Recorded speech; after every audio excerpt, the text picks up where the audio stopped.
It's a chihuahua in the wild. See, we all get stuck sometimes. We all get in our own heads. And Abby here used to get stuck on the hardwood floors.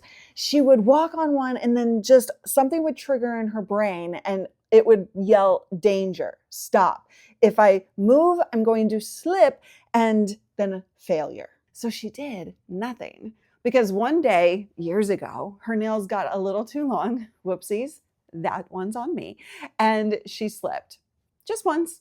So I had to assemble a path for her made up of, those rubber exercise mats, a safe passage, if you will.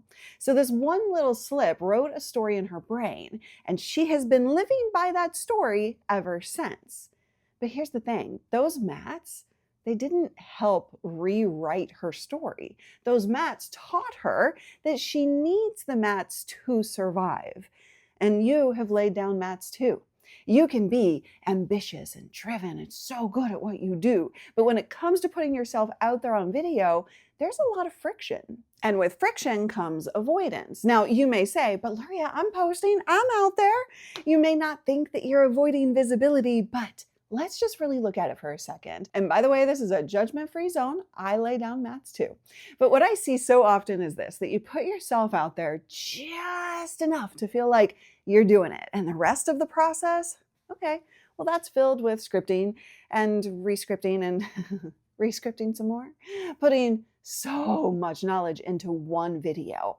You tell yourself you want to help, but really it's about trying to prove your credibility. Or the worst one, teaching the facts, sticking only to the facts, trying to be professional. These are all mats, and they look like effort. They look like you're doing the work. From the outside, it's fine. You're posting, you're moving through the house, if you will. But every one of them exists, so you never have to touch the actual floor, AKA talking like a person, getting personal, letting anyone see you in there. Because somewhere along the way, you learned that part. That was dangerous.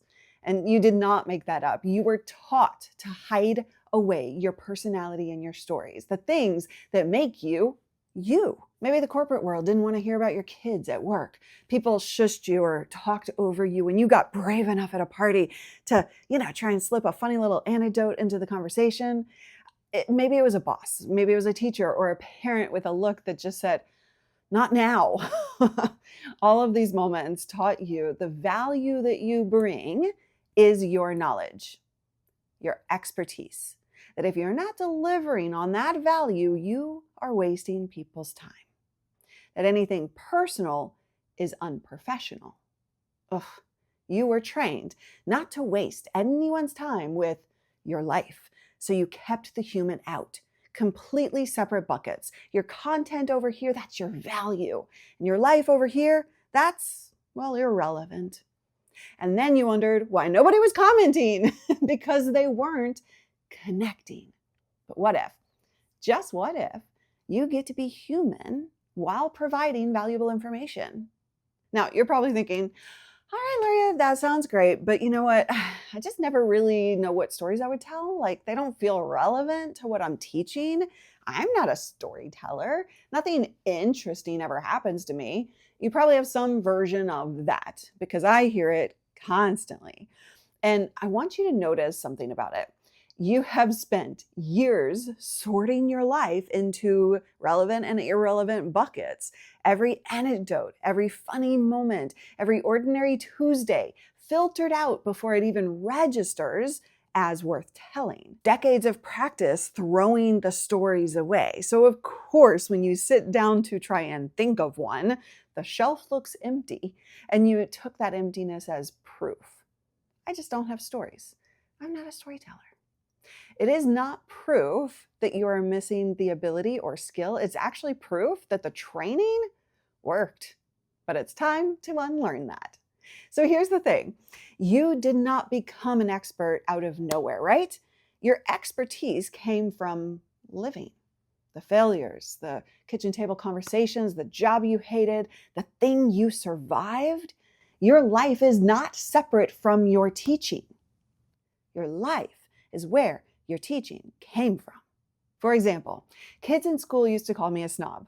I wasn't a snob. I was just terrified. I was literally so painfully shy. I did not know how to talk to people. So I did the only thing I could do. I sat in the corner and I watched.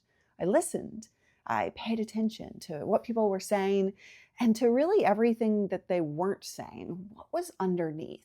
So I didn't really have friends, but at the same time, people would come up to me and just ask me for advice, bringing me their arguments to untangle because I could see the thing that neither of them was willing to say out loud and help them resolve it.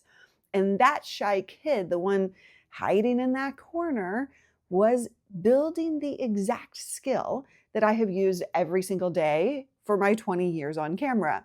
Reading people, understanding human behavior, hearing what's underneath what they say. It's what I do in my coaching programs. I turn it into content.